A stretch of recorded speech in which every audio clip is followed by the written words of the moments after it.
Oh, yes. This is the Hardcore Marketing Show. I'm Casey Cheshire, your host for this epic journey. And today's show, sponsored by Cheshire Impact, on a mission to help people maximize their use of Pardot and Salesforce. CheshireImpact.com. Bam. And we are live. Yes. This is going to be a powerful one. I am stoked. I've been spending all day preparing for this battle royale, this excellent conversation. And my guest, I'm so excited to introduce you to him.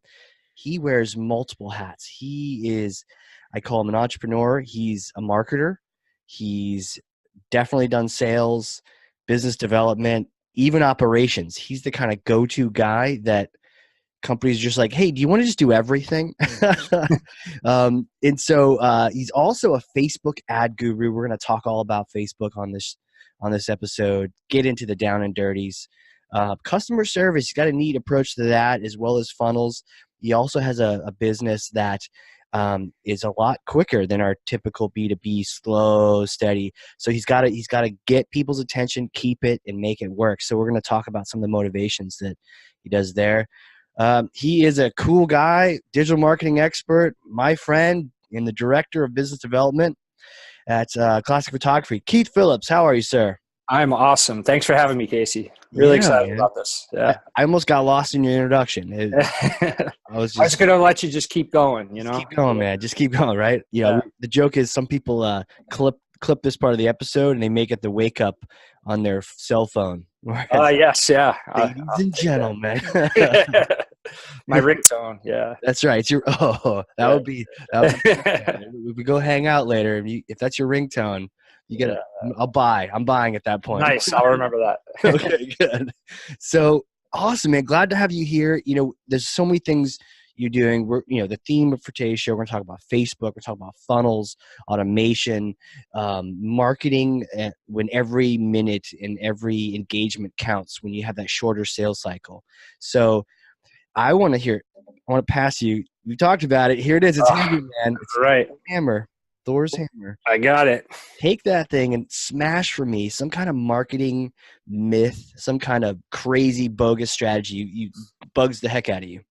Yeah, for sure. And I was guilty of this thought process myself. And I think a big myth is, we live in this world of automation, right? We're always striving to automate everything, and it's become easier to do that.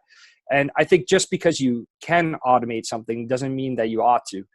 There are times you need to look at that and say, is there a better way we can handle this than the automation we're looking at? I like that. Just because you can doesn't mean you should. Yeah, it applies for a lot of things. But like what? What are there some areas you've seen automation just run a rails? Sure. Well, I think, my favorite place to look at this is, in your funnel. So, I believe in conversational marketing, right? So there are times where, we look, as digital marketers, our dream is that we're sitting on the beach and making money, right? And maybe checking our emails from our cell phone, right? But and Gling, another order. Yeah, we can do that, right? That's still on the table. But I think there's times in your marketing where you want to actually initiate a conversation with someone, and there's still a place to be people when dealing with people, right? So I think, initiating that real life conversation isn't exactly automation, right? Right. Actually, we're not even saying like a nurture email. We're saying like there is a time to actually reach out to someone. This is kind of cool because, I wouldn't call myself the king of automation, but sometimes I have been called Mr. Pardot every now and then.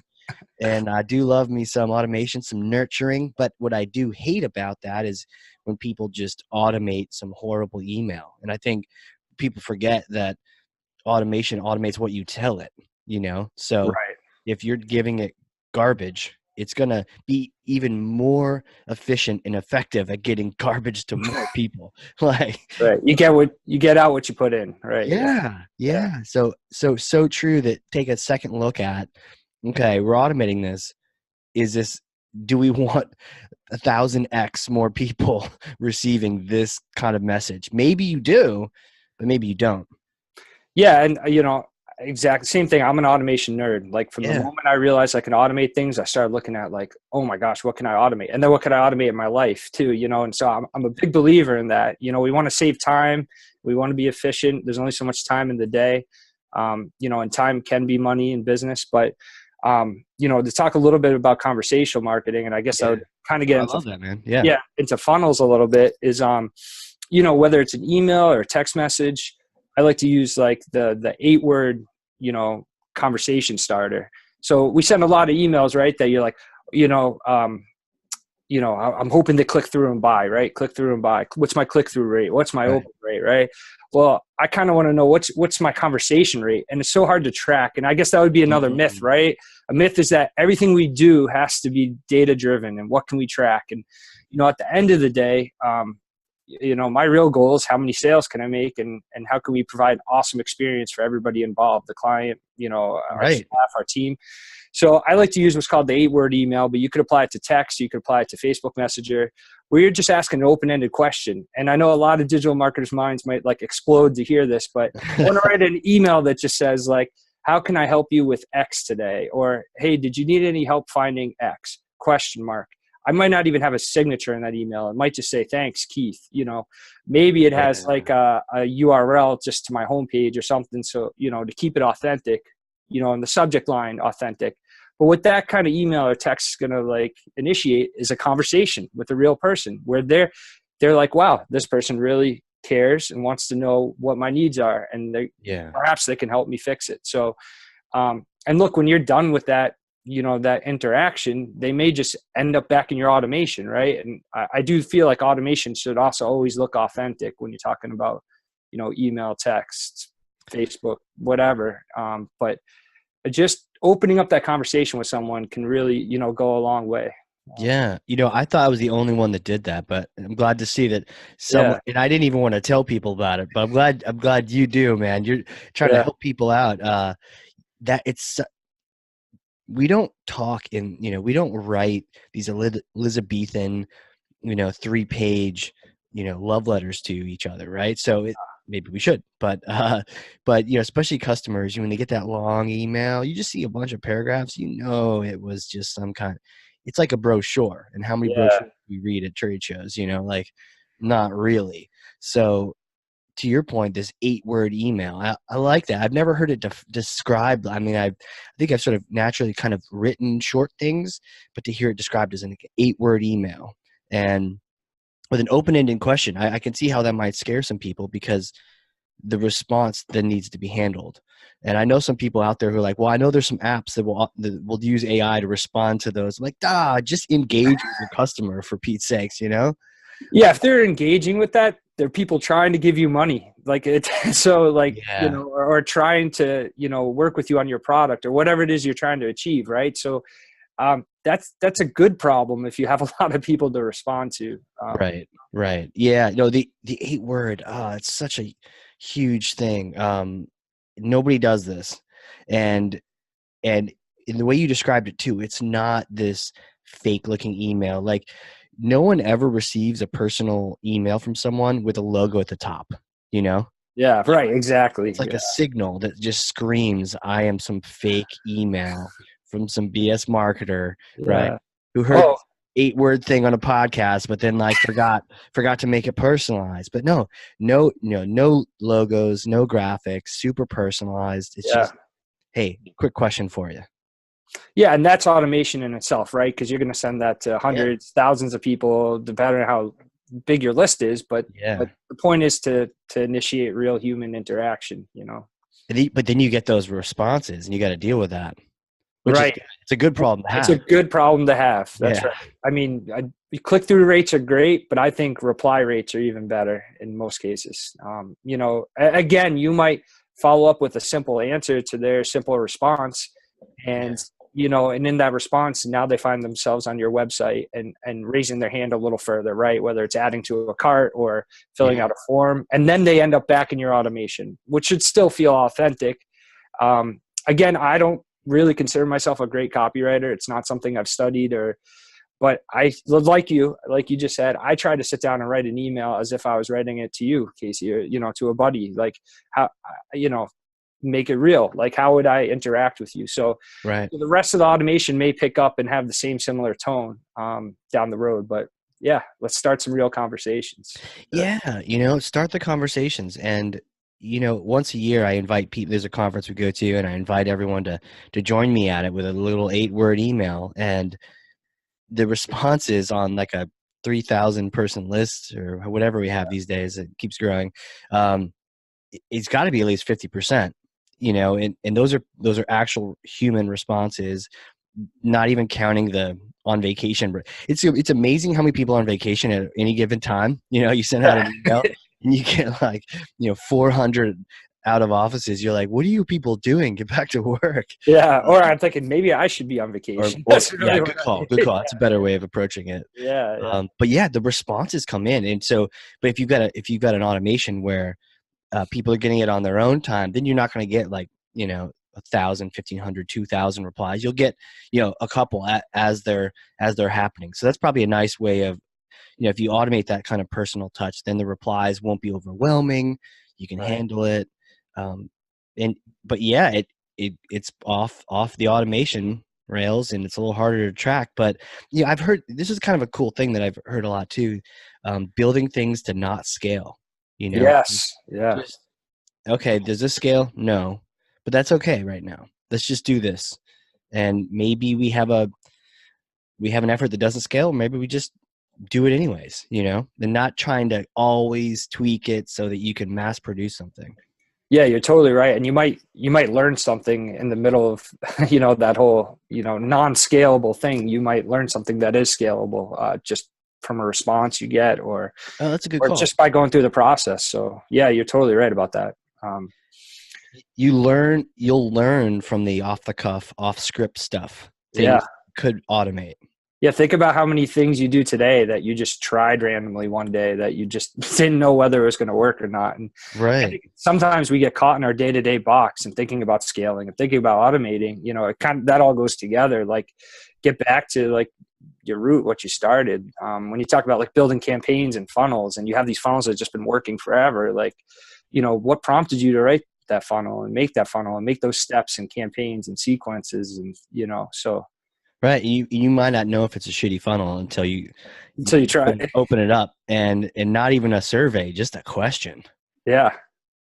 Yeah. I'd almost challenge everybody just to like send one. Everyone that's listening, work that into your marketing calendars, work that in, do a one-off one. See how much crazy, that might be a great way to test Do a into it. broadcast. Yeah. Yeah. Do a one-off, list email with an open-ended question. This sounds kind of scary too, right? Just do it. Okay, maybe not the whole list if you got like 1,000,000 people, but pick a subset and send it and see what happens. But then make sure you can get the replies, right? You know what I hate is those no reply Oh my emails. gosh. Yeah. Another pro tip for this: make sure you take off. Depending on what kind of email builder you're using, the whole that little text that goes on top of the email, like having trouble viewing this email. Oh, Like gee, when you send an email from Gmail, that's not coming with that. that So never comes in there. yeah. So make sure you inspect that email and take that all off. So it looks authentic, because it is authentic. You are writing that. You're just happening to copy and send it out to a list of 1,000. But you're right. That was a good point. Like, try a small portion. But I got to tell you, the first time I did it, I saw all those responses coming in. Again, a response is almost as good as a click through. I mean, maybe better. I'd say better, man. Yeah. Yeah. For sure. So it means they're engaged. They took the time to actually sit there and type something out to you that Yeah. somebody gave you their time, and there's nothing more valuable than their time, so. No, 100%. Way better. Yeah. I mean, we even have this thing sometimes in funnels. I know we're going to talk about funnels in a little bit, but they have things like the engaged, state Yeah. funnel. But normally that just means they clicked on something. But that is not anywhere a click versus someone using their little fingers and typing out something, right? There's Yeah. no comparison. I'll take personal response every day, and yeah, it takes a lot more work to respond to it, but it's usually something of value. Yeah, and speaking of engagement, this is perfect. Like, when they're engaging back and forth with you, again, they're investing their time in whatever it is that you have to offer them. So the more time someone invests, in shopping you or having a conversation with you, you're that much closer to, whatever your chief aim of that, conversation is. So, Yeah, because your competitors aren't, right? right, Way different. exactly. No. And so if you're doing that and complementing it with everything else in your funnel, whether retargeting, display ads, and now you're just top of mind, and they've built this sort of mini relationship with you, it makes them much, much more likely to choose you. Um, I guess sometimes the challenge can be for companies where they've got marketing and sales, and it's almost like they reserve the conversation is with sales, and then marketing gets all the impersonal things. What would you tell a group like that? We're like, well, we pass it over to sales and they say the personal things, or So what we do here is, our marketing team has to like work in sales from time to time, and same okay. our support team too. Everybody's kind of, Huh. cross learning, right? So, Okay. but I think especially marketing and sales. So, yeah, you have to have a separation, right? Because you need people working on different things. But I think in order for a good marketer, and I guess this might not always be true, but for a marketer to be great, they really got to understand the end game, right? Which is the sale and closing it. And so they can come from that psychology of, okay, when I send this email, what kind of response could I typically, receive, because I've been Right. on that end and seen the response, So I'm just big believer of your marketing team has to work in sales from time to time, not just like once when you're training them, like, maybe send them, if you sell at a conference, send them to one of those, have them answer emails for a day, have them pick up the phone for a day, just so they can see the actual response and not just looking at data. Like, the world isn't just data, that your relationships aren't just numbers, right? So, Right. you want to see actual human response that's coming from your marketing efforts. And again, same with me. Like, I would never ask anybody to do anything, that I haven't really done myself, because it's That's so good much point. harder to Yeah. explain, if Yeah. and to get them to buy in if they don't, know that you believe in it. So, yeah. Yeah. So true, man, to have marketing work in sales, sales work in marketing. Some of the best training for uh, marketing can come in sales. And in fact, that's sort of where we bumped into each other Yeah. because, I'm a marketer, and then I was working with Classic Tuxedo, which I guess, I don't know if that was the original company, and now you're Yeah. Classic Photography, and Yeah. it's still Classic Photography, right? Yeah. Got Yeah. rebranded. I didn't know about it. No, we're still classic photography. Okay. Yeah. Yeah. So I worked with you and Bill at Classic Tuxedo, just working at trade shows, trying to get people signed up on the tuxedo side. And we didn't have to get any money. Well, actually, we did. We didn't have to get people to buy anything at the time, just kind of reserve a spot to come in, get the discount. But man, was it great sales training because I had to, think on my feet and meet people. And I loved it too. But, I had to do all these things and learn all these lessons, sales lessons as a marketer. And it was Yeah. like Yeah. such great training. Like I could probably write a book on it. It was just so much. But that was really valuable, and Yeah, for vice sure. versa. For salespeople that can go and spend some time in marketing or understand more of that process, they'll better understand what kind of leads are coming their way and what kind of conversations to have. Man, that was a lifetime ago too, right? That Yeah, was it a long was. time ago. Wasn't that long ago, was it? But I hope it probably yeah, was. yeah. I don't wanna date us, but and one thing I remember from that, actually, as you talk about it, it kind of ties into what we're talking about, is we used to spend, part of that sales pitch was spend a lot of time with them, because they had just, a window of time at this trade Yes. show. And if you spent a lot of time with them, you gave them the full pitch. They didn't, especially because we were dealing with like grooms getting married, right? They didn't want to duplicate that time at another place. They were like, honey, we just spent all this time with that place. Like, he felt invested. Let's just go with Yeah, them. Like, I don't want to talk to another tuxedo company. that's true. So it's the same thing when you're building conversations, you're building trust, you're building relationship and time. And people don't want to replicate that. Everybody's busy these days. And they're like, I've already spent so much time, with classic photographers and researching them and talking with them. I don't want to hit the repeat button and do that again, with Yeah. another company. Let's just go with them. They really seem like, they care about our business, so, It which could be we really do. annoying. Yeah, it could be really annoying to repeat. I think of sales term discovery, Oh yeah. Right. doing Right. discovery over and over again. I've certainly bumped into leads, prospects, people who are looking to buy, not my tool, but I'm kind of like in on that sale, kind of helping out that sale. And what did I call it? It was like discovery. They were just fatigue. They were just Yes. completely exhausted from sharing. Here's our challenge.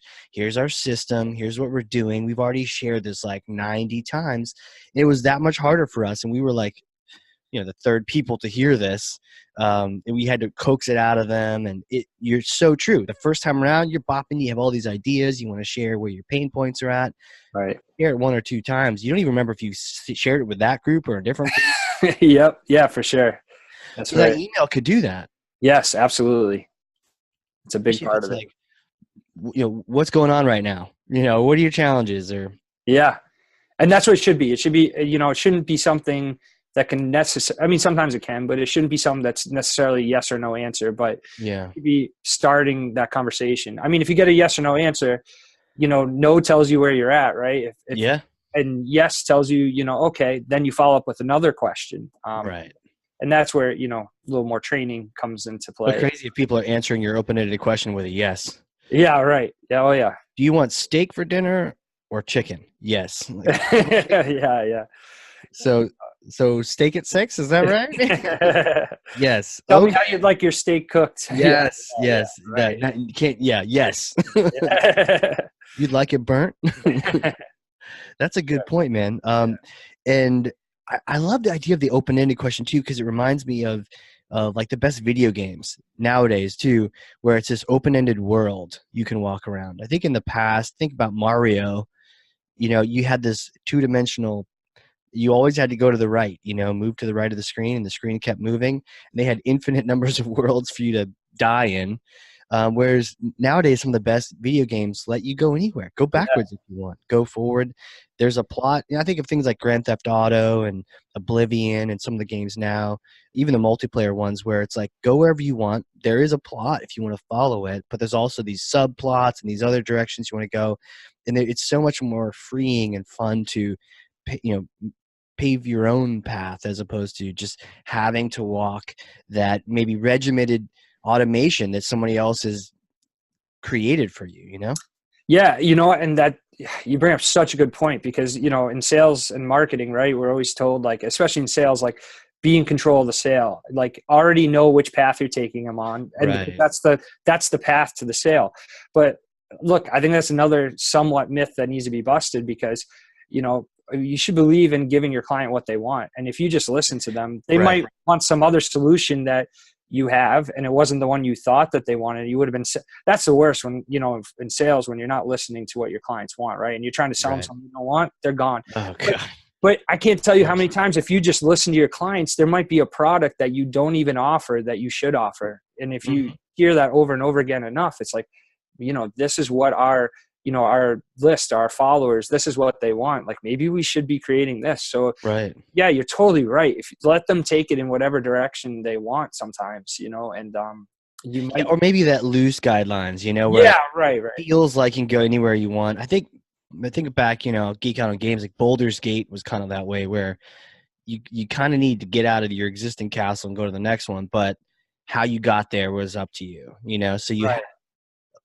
not as much fun as the go anywhere thing, but for sure one of those. Yeah, just kind of giving people freedom to at least feel like they have the freedom, feel like they have control. I've talked to people where they don't want, whether it's employees and teams, it's like it's not about more money. I just want a sense of control, a sense of, I'm making choices that matter. Right. Absolutely. So tell me then, funnels. We've been kind of dancing around this. Yeah. Every time I hear funnel, I think of like funnel cake. Do I just need to cut back on the Yeah. carbs? Yeah, I think so. Yeah. Okay. I think that's All right. right. Yeah. They don't even call it that up here, right? No. Like a Fried southern dough. thing. Fried dough. Yeah. Fried dough, elephant ears, Yes. Right. I've heard funnel that. cake. I don't. What are the other ones? Is that it? I don't know. It's I don't just, know. fried bready goodness with sugar on top. Yeah. I don't care Yes. what you call it. Yeah. It's usually a mistake, but it's such a Yeah. mistake. Yeah. Okay, so let's talk funnels, right? So you've created funnels for classic photography and for other apps. What's your just overall strategy for approaching that kind of a Well, setup? that's sort of evolved over the years, but Yeah. it's always been, let's get the lead with a very short form, right? And Yep. and just we've gone back and forth, right? You can get two types of leads depending on what you're looking for. A very high qualified lead with a longer form. I still am a pretty big believer of let's just get them in our world. So if, a name, email address, whatever, and we can nurture them along the way. But like you alluded to earlier, our main business is the wedding industry, and we have a very short window. We're mainly selling wedding photography. So for us, our funnel has to look a little different because a bride and groom getting engaged, and then, from that point, they have to pick a date which involves a venue, and then they generally get a photographer because photographers are, there's only one, Keith Phillips on this date, and that's the date I'm getting married, so it's not something like flowers where there's a somewhat unlimited supply. So it's something that usually people are very interested in, right? So we have a short window. We don't have this long, like, let's nurture them, whether it takes years or months or weeks until they come around and buy something. So our funnel does look a little more aggressive and a little different. Yeah. We still want to use that short form to get them into our system. But then, I really, one thing, I'm not sure where I learned it. Maybe I invented it, but like a step through form very early on, right? So a short form just to get their information.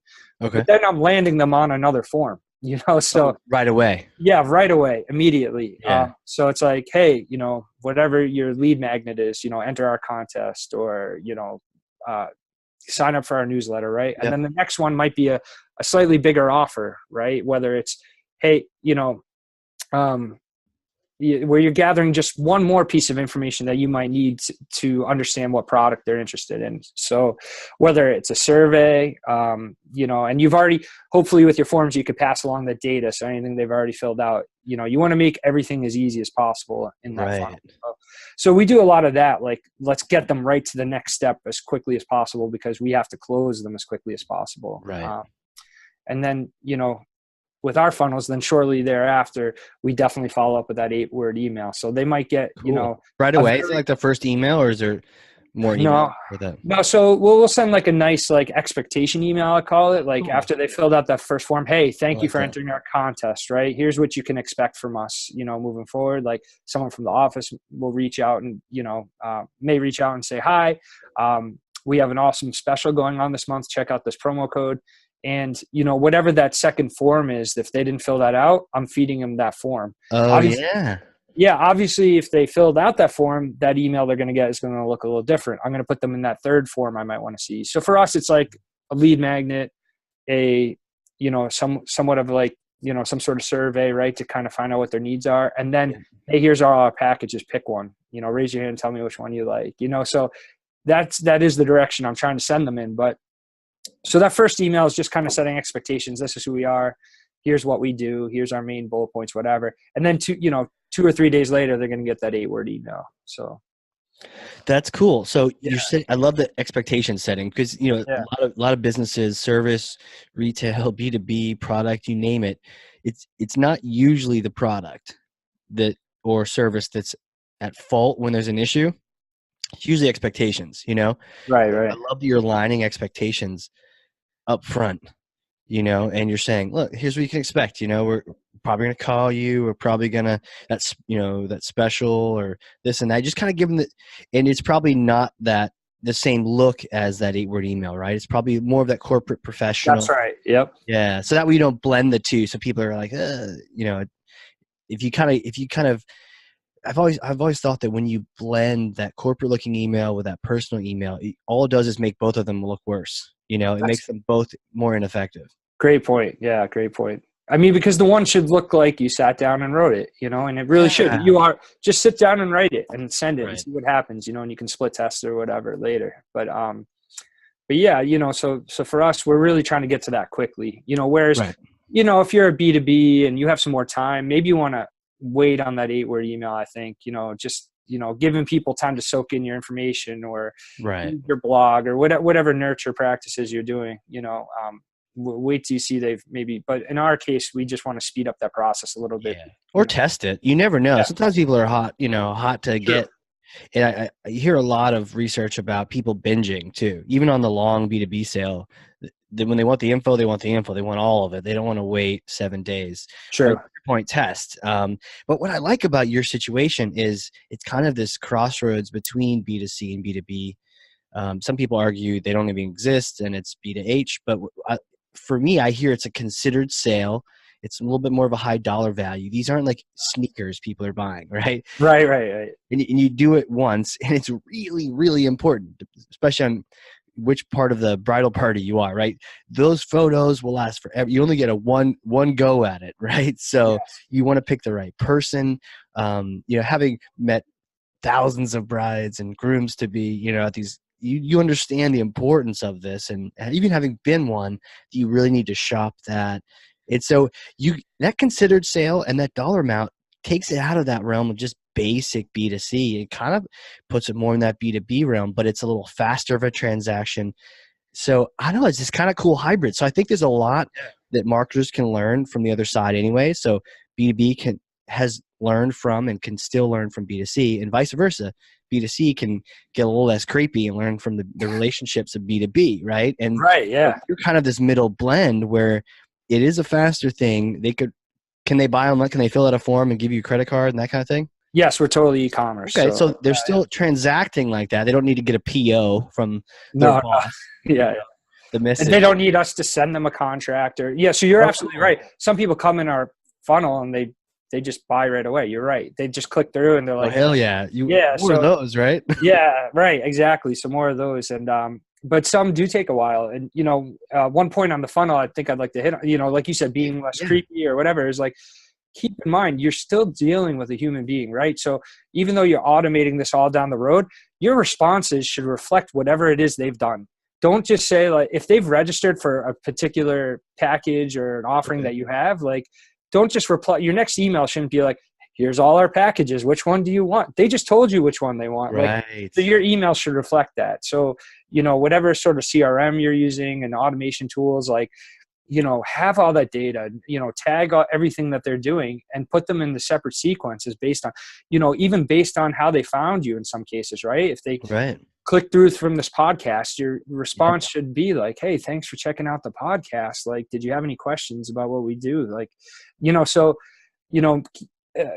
make everything as personalized as possible, because there's nothing more annoying when, like, I've already you as a shop consumer yourself, you feel like you've built this relationship with the company, or a lot of consumers are smart enough these days that they know that what they're doing on your website and what on your emails, and I'm kind of annoyed when for example, today, like, I was checking out, I don't know, I'm just always constantly looking at cars because I'm terrible and I never buy a new car. But I was like, the other day, I'm like looking at I don't know, I was just looking at the new RAV4s on the Toyota website. And then all of a sudden today, I saw a retargeting ad for a RAV4, but then now I'm starting to get them for their Sienna. Like, I don't need a minivan, or another one. I already have one. They're not paying attention to what I'm doing on their website. And we have those tools as a client. I'm all about, I guess we could jump into that, but I love Facebook ads. A lot of people are annoyed by them, but as a consumer, I love it because I'm seeing ads for things that I want. Finally, right? Yeah. Don't just fill my life TV commercials and the stuff I'm just not interested in. Show me ads for things I want, I was gonna say, how behind is TV? Because I've been watching Temptation Island with the missus. Have you heard about that one? No. I can only imagine, though. Ridiculous. 4 couples that should have broken up that haven't yet get put on this island, and there's 12 models of the opposite sex there to tempt away their significant other. It's ridiculous. It's kind of funny. It's so anyways, watching this, but there's ads on the thing. And they definitely they're not hitting either of us, right? So but it's so behind. I would be happy if there was an ad for some marketing platform that came up on there, and then an ad for, I don't know, hiking boots and backpacks, and how cool would that be? Why is TV so behind? Oh man, it's so annoying. It's they definitely have the resources to figure this out, and they just don't care. They're just selling ads to the highest bidder, I assume. Yes. I don't. Yeah, I've heard that it's broken now. I've heard that there used to be this flux. I don't know, maybe it was Seth Godin was saying it. It was a podcast or something. That normally what you do is you buy a television ad, it increases your profit in an area, you use some of the profit to buy more television ads, and it grows. And Hmm. I've heard that maybe within the last 3 or 4 years, that math and that model doesn't work anymore. So that's a huge problem if you're Yeah. TV. And I think about how the utilization of YouTube and things like that, where I'm watching things that are interesting, probably too much, right? You start watching YouTube at like 10 p.m. and then now it's like 1. You're like, wait a second, where did my life go? But at least the ads, if you see them, are relevant to you. Or in my case, I buy that YouTube, whatever it's called, and don't even see an ad, you know? Right. Well, so YouTube actually, and this is relatively new, and they get it, right? Like you have intent audiences that you can use as Yeah. YouTube ads, and like again, as a consumer, I love it. As a marketer, I love it. Like, Is there intent though, or I guess it depends on the video? yeah, no, it's brand new. So they have, so based on your previous Google searches, Google owns YouTube. Oh, They, bring they in have the what's intent called from Google. yeah, it's very new. But we've played around with it. It's awesome. So you can create intent audiences. So like, in the past, here's the keywords they have searched. And What? yeah, this is Love great. it. Yeah. So again, YouTube gets it in the TV realm. Like, let's show these people ads because you're totally right. Like on YouTube, sometimes I'm seeing ads for things I like. Sometimes it's like, what is this ad? I don't want to see it, Dude, but another pharmaceutical, please. yeah, but they got it that, they're, They got to figure it out, huh? they Some got to nerdy figure it out. exec over at Google was like, how about we just connect these two things together? And people are like, okay. And then it's like, miracle, you Yeah. know? I mean, it seems to work for Wow. Facebook. Like, yeah. So with Yeah, Google, tell me about Facebook. Tell me, what are you up to? What do you like on there? What's got you fired up?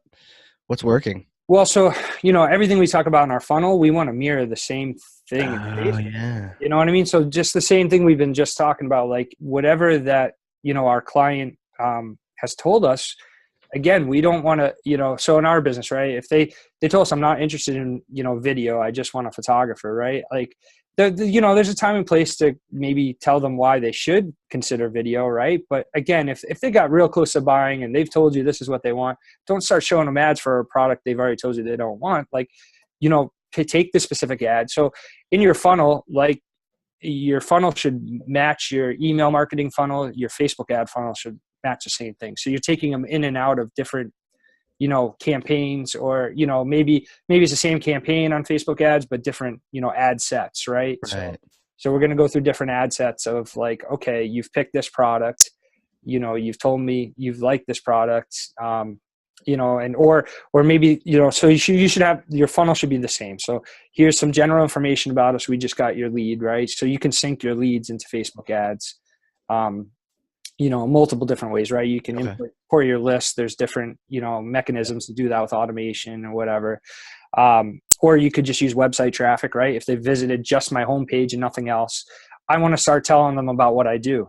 Now, if they've, visited my, different products page, now I want to maybe get more into like, instead of generally what I do, here's our products, and start showing them carousel ads. I mean, video Right. ads are the best. And then same thing now, if they've clicked on a package definitively, I want to start showing them ads for that package or that product, and so take them through that same funnel, but on Facebook ads. What kind of ads? How far? Like when I love this is a new concept for me. I love the idea of it. I hadn't even thought of it.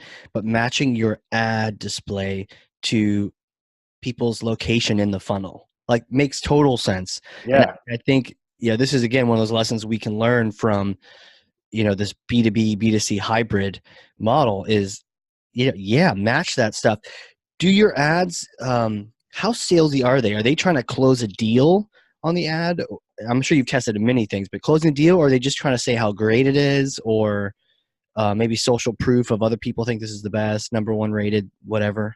Yeah. So again, it just depends on where they are in the funnel, right? If they're all the way at the end of my funnel and I've sending them emails that say like, hey, don't forget to finish your registration, or hey, don't forget to, close out your shopping cart, depending on what you're Oh, geez, yeah. right?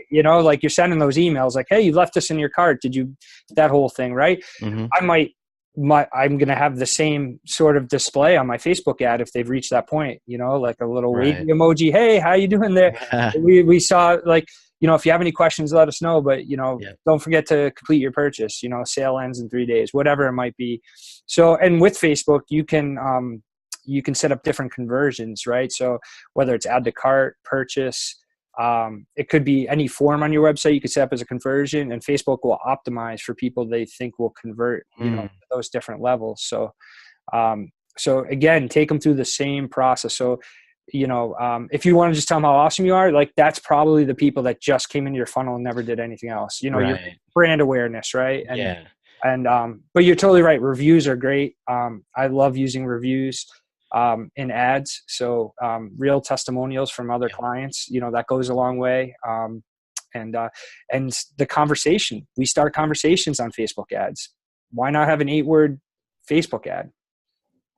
Right. So Eight word Facebook ad. That's cool. yeah. So start a conversation, let them comment with their answer. And there's actually tools, we talked a little bit at lunch the other day, there's bots, right? Facebook Messenger bots. So there's tools you can use, different programs to pull those different, when someone comments on your ad, you can send them a Facebook message, and now you have them in your Messenger, database, and you can continue that conversation in Messenger. So Yeah. everything we talked about with email applies also to Facebook. Interesting. Yeah. All the authenticity, the messaging, uh, carry it over so that you have that Yeah. consistent message. You're not, looking like two different people at the same time. And it can be a lot of work. I'm not going to, No, it sounds like a lot of work, actually. Yeah.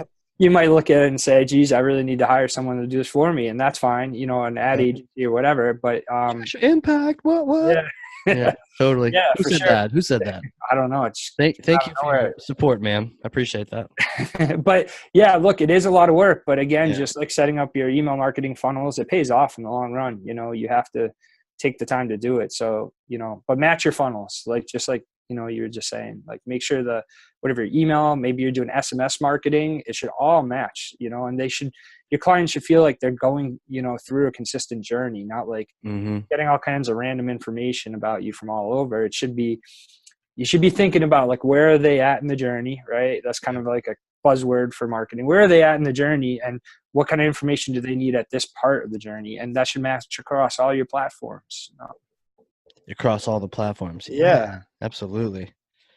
Where are they at? And I think your point earlier about, not asking the same question over and over again, it's inefficient. It looks unprofessional, Yeah. and it adds friction to forms, to transactions, to any work you want someone to undertake, any effort or barter transaction of your white paper or your discount for their information.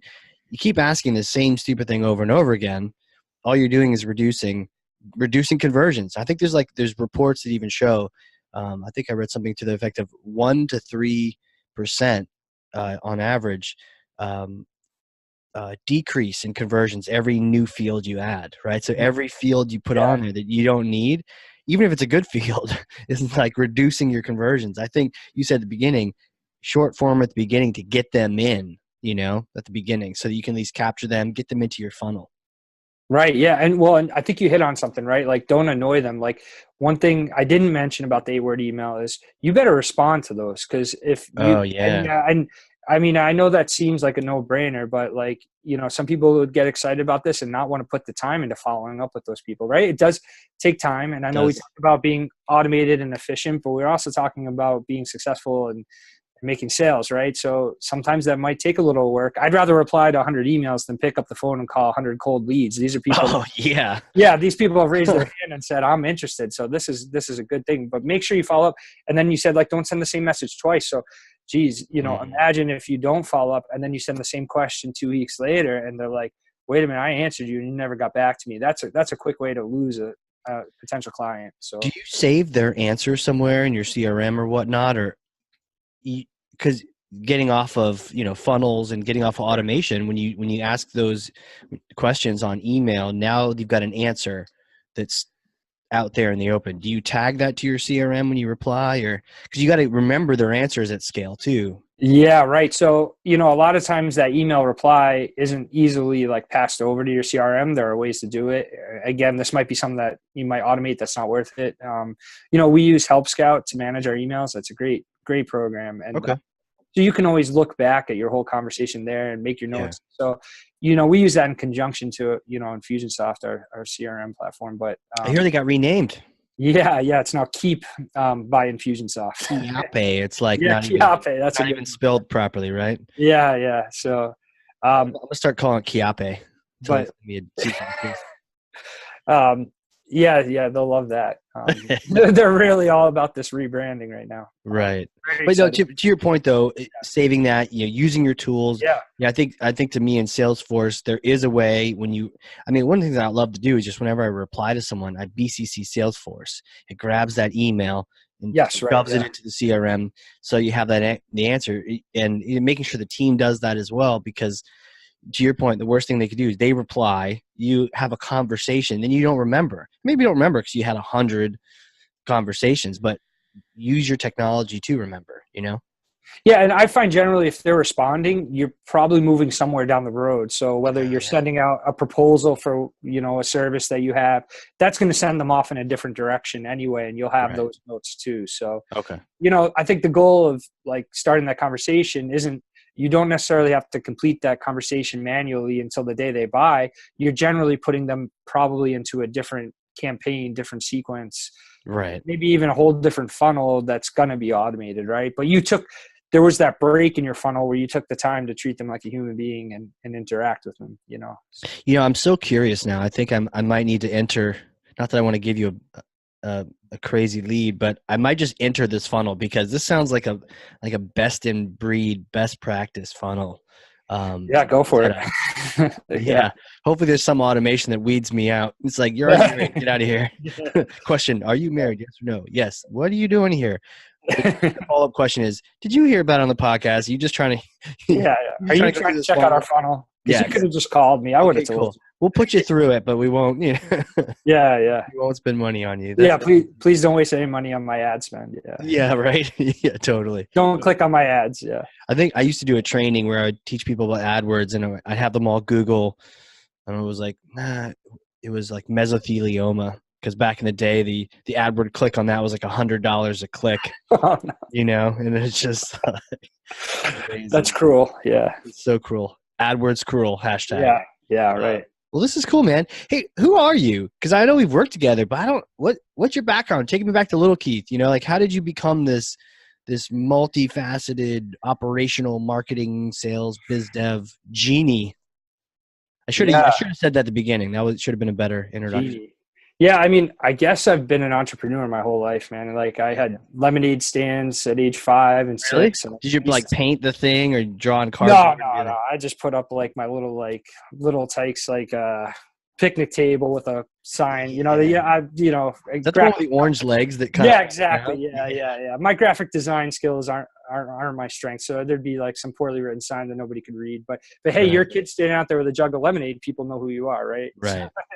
But yeah, I used to sell newspapers at the train station down the street from me just in the morning, and then I'm like, Where oh, are you what from? else? Are you from like the UK? There's a train Well, I station, grew up in commuter rail kind of thing. I did grow up in New York, just a little bit outside the city. So yeah, it Oh, was a wow. commuter rail, like right Okay. in my house, and like I'm like, oh, geez, people are buying papers. What else might they want? Oh, they buy coffee, and I probably made the worst coffee on the planet, but I was like, but people saw like a cute kid selling coffee and they're buying it. So yeah, I've been doing this, I didn't know it either. I went to college to be a history teacher, and then Really? yeah, and then I started working for Bill, and So go back to that. So yeah, here you're grinding, you're crushing, you're selling yeah. things.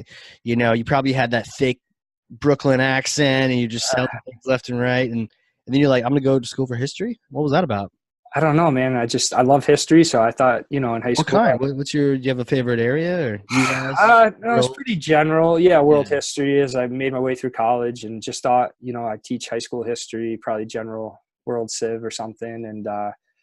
And yeah, I just, started again, I went from, I probably had, a job in high school, like working at the grocery store. And, that was really kind of boring for me. And Yeah. actually I always forget about the story. I was, I had my prom, right? And I had to get a prom tuxedo, and someone in the store is like, hey, if you hand out these flyers, we'll get you your tux for free. And then No way. and then they're like, and for every one pass that you get, we'll pay you, $10 per kid that comes in with your flyer, with your name on it. And I hustled that, man, because I'm like, oh, I can pay for my limo if I get 40 people in here. So that was probably like my first like taste back into like, I was like, yeah, this is cool. And they offered me a job at that point because I sent so many referrals in. Yeah. So I started working there during college, and just when it came time to make the decision, do I really want to be a history teacher? I'm like, no, I love, sales and marketing. And Yeah. Good at it, right? You're bringing all these people in and everything. yeah, so I just decided to go down that path instead at that point. You already had that history degree then? Yeah, that So was you're my just degree. So, I you're mean, just great. I took a couple marketing classes just because my school was a general business school. And I think it was like Yeah. on you have to take at least one business class or something, but it wasn't, yeah, by far it wasn't, and it's funny. I told my parents, I said, I don't think I'm going to be a teacher. And they're like, yeah, we knew that. We knew that they're like, we've known that since you were a small child. We knew you wanted to be in business. So Right. Have you heard that there's a podcast, a Hardcore History? no, I haven't. Oh, you got to check this one out. Such a good one. Hardcore History. I heard about it from Joe Rogan. It's spelled hard. I think I mean, this is hardcore marketing. Yeah. I Yeah. don't know why there's a comparison. But how does he spell it? Let's see. He spells it. Oh, he's one word like hard, then CORE. Hardcore. Okay. History. Not to be confused with hard corp marketing Yeah. show. um, but yeah, Dan Carlin, man, he does so much research, hours of research, whole team, and then he'll do like 9 hours, and it'll be broken up into 1 2 hour segments. But he went through one of my favorite was King of Kings. He went through the history of the Persians and how that the whole empire to end up taking over all the surrounding areas. And what he would do is he'd research all the historians. He'd go, look, I'm not a historian, I'm a reporter, journalist, I'm an enthusiast like you. This one historian says this one historian says this. I don't know. I think maybe it's one of the two. And then he'll kind of share why he thinks that maybe that is the case. So fascinating. But then he'll describe, he really gets intense in describing like the warfare, or like the reason the Persians took over is because everyone else was so brutal, like just murdering villages and horrible stuff. The Persians would come over and be like, look, you can govern yourself. Don't mess with us, because then we'll burn your village down. Otherwise, you can continue to rule yourself. Just make sure if we ever call, you answer. And so they were more civilized, and that got a bigger empire created. So it was just, you should check it out. It's really cool. Yeah, that's awesome. I will check it out. And that makes me think too, like, there's big lessons to be learned for history for any aspect of your life. But I always look at it like running a business, right? Like one of the cyclical things you see throughout history is when there's, a point of chaos, right? Or war or something, generally there's some innovation that comes out of that, and then that innovation brings apart, once the war's over, you kind of have this like smooth time period where you're innovating even more because you're not bogged down with fighting a war. You can be creative and think and grow as a country or a nation, empire, whatever it is. And then inevitably you get tossed back into war because that's just human nature. But, same goes for your business. Like sometimes you have a struggle or a conflict, or you hit a rocky point and you have to innovate to get out of that spot. And then when your business is running well, you're not putting out fires, right? There's always talking about putting out fires, like especially Right. whether it's retail or whatever, I'm hiring, I got to replace this person, or we're growing. We need to, and when you're doing that, it takes away from your creative time, which I think you and I talked about at lunch a while ago. You have to set aside time for creativity, but when your Right. business is running well, you're able to be more creative. And you see that throughout history with these large empires. When things are going well and they're not like worried about invaders, they're able to be more creative and spend their energy on that instead of fighting wars and putting out fires, so Right.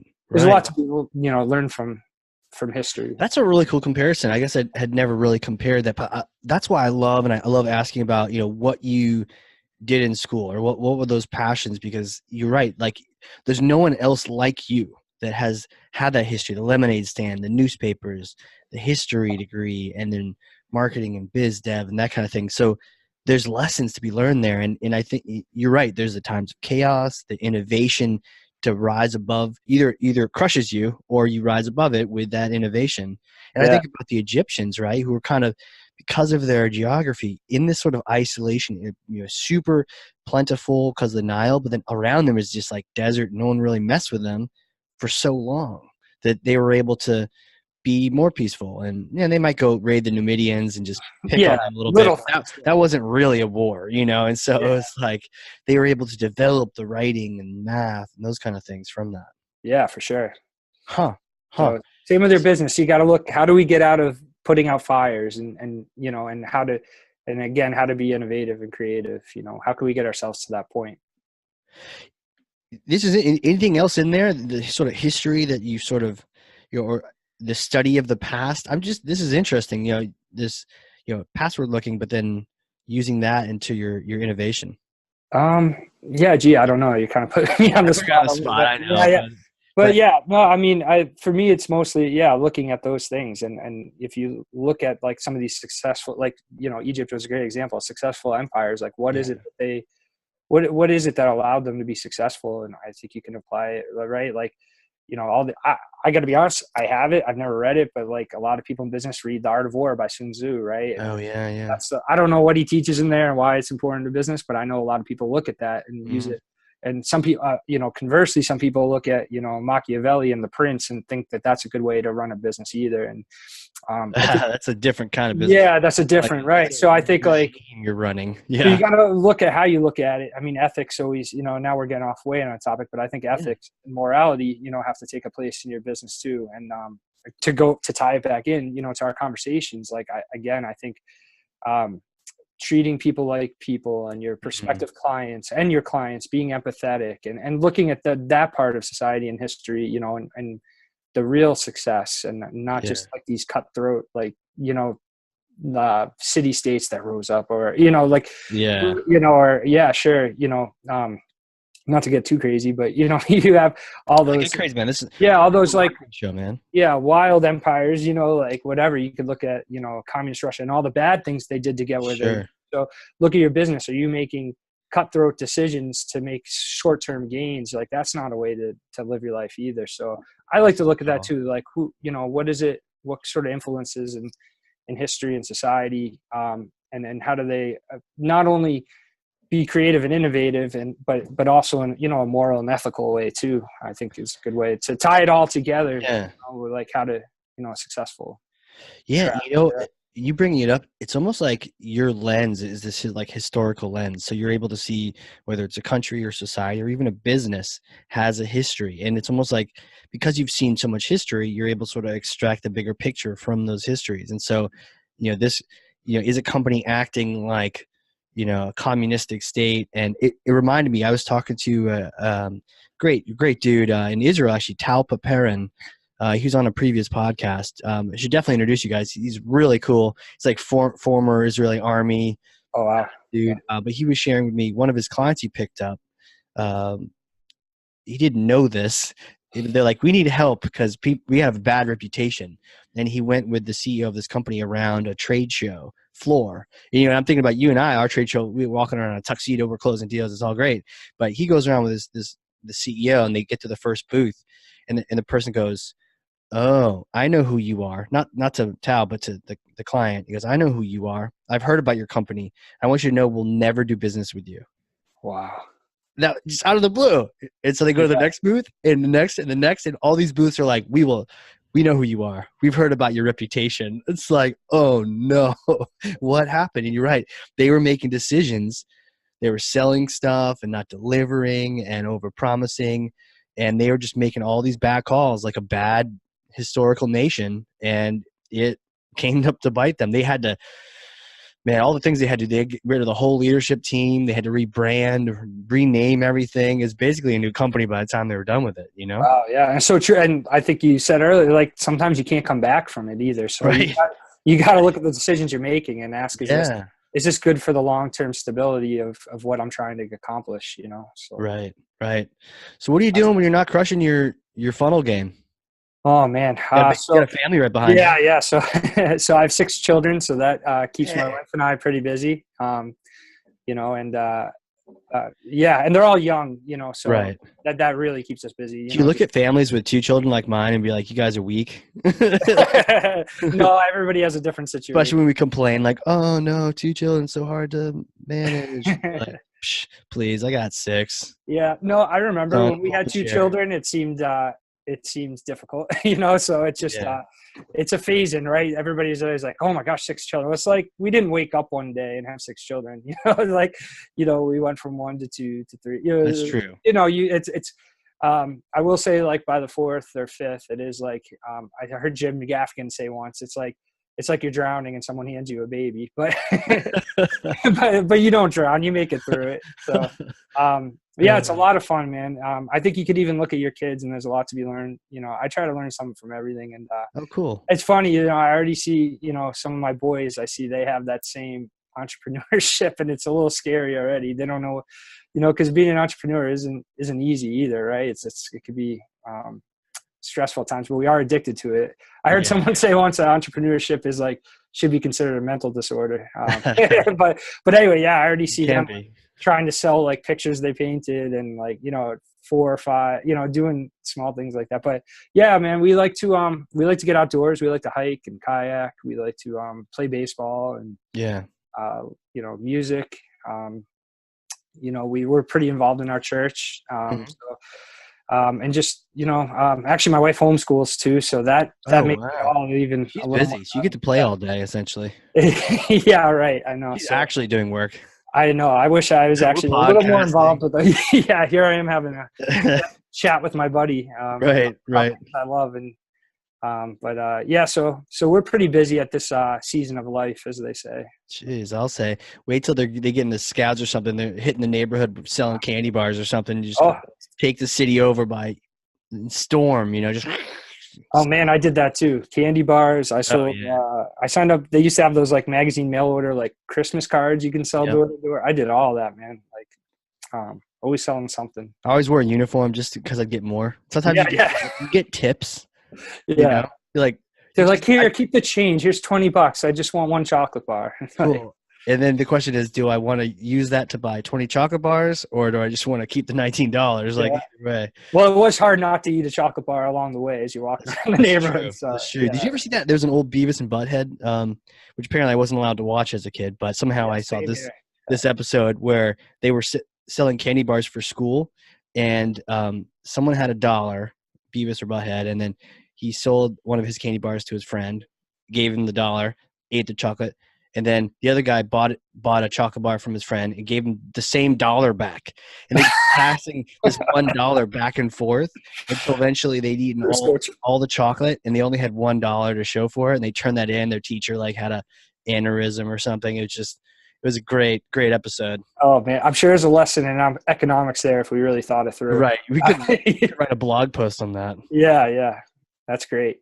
Well, that's cool. We should get some hiking together once it gets nice out, a little family hike. Yeah, absolutely. Your massive family and my little one. Yeah, come on. No. Yeah, no, that's great. Yeah, we should for sure. I just love getting outdoors, fresh. Do y'all wear matching clothes or anything cool like that? No, we haven't pulled that off yet. Rhyme, or they all start with the same letter of the alphabet? No, yeah. We're trying to teach them that Sound of Music song, they're just not taking to it. They're not as moldable as we'd like. Yeah, you got to cut the curtains down and make clothes out of it first. Yeah. That's how you get them in line. Yeah. Blow the whistle, and then they all march over. Oh, man. Remember that scene? Yeah. No, we watched that 6 months ago. I'm like, oh man, this guy really had to figure it out. I feel like a failure. Well, he had a nanny, so yeah, right. And he was a ship captain, and they did think he was mean and awful for a while. So. Right. Yeah. So maybe I don't want that. Yeah. Right.